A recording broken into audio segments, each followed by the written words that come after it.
I want to go back to 1992 in Los Angeles when the Rodney King riots broke out. That was the last time the National Guard was in L.A.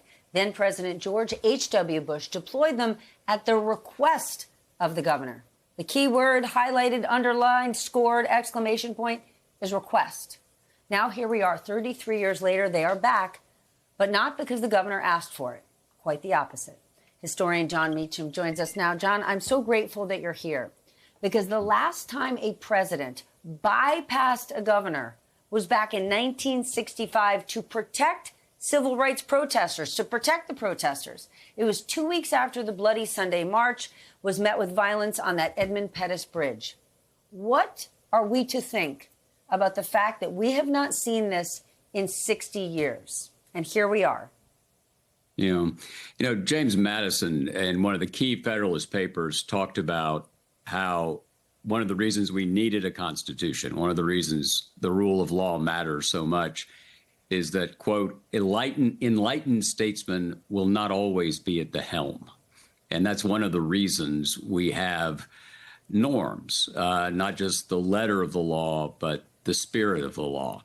And I think the critical thing we're seeing here is a situation in which an American president is deliberately fanning flames about trying to make a critical situation, make an important situation into an existential one.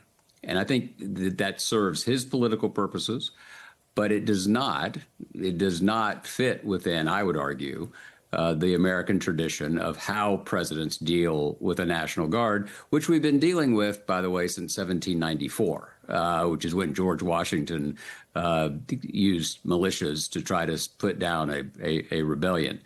Not pretending this is easy, right? These are complicated questions. And it's why I want to go back to this. It's why norms matter. A lot of people in the age of Trump think that people like me think of norms as these sort of quaint customs. That it's sort of how you play cricket or something. But they're more important than that. No particular statute can deal with every situation. And so you rely on the character of those with power.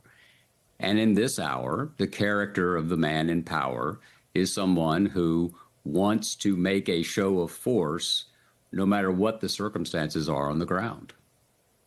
But norms, to your point, aren't just these quaint traditions. It was a different George. George Bush respected Louisiana's wishes after Hurricane Katrina. He did not federalize the National Guard. But here we have Trump ignoring California officials this weekend. They pleaded with him, please don't do this. Isn't that why this particular moment and the president's actions are so alarming? I'm going to go back to this. Enlightened statesmen will not always be at the helm. And I think without fear of your disagreeing with me, I think that's where we are. I think that norms matter because these are difficult calls. You and I couldn't sit here and come up with every situation where we would say for absolute certainty why a president should do X versus a government in situation Y. There are an enormous number of complicating factors. Those factors are not present here, right?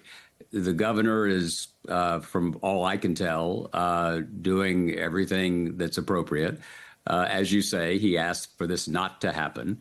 And I think we go back to something that was quoted in the New York Times way back, I want to say it was 2017, in which someone within the Trump White House said that he wanted to schedule every day of the presidency as if it were a reality show, as if he were vanquishing foe after foe. And I fear, to some extent, we've moved from Elon Musk, which was now seems like 17,000 years ago, but which just the other day, to this. And so I don't want to make some grand statement about that a president should never, obviously, should always follow a governor's wishes. That obviously was not the case in 1965. It was important for President Johnson to do what he did. This just doesn't feel that way.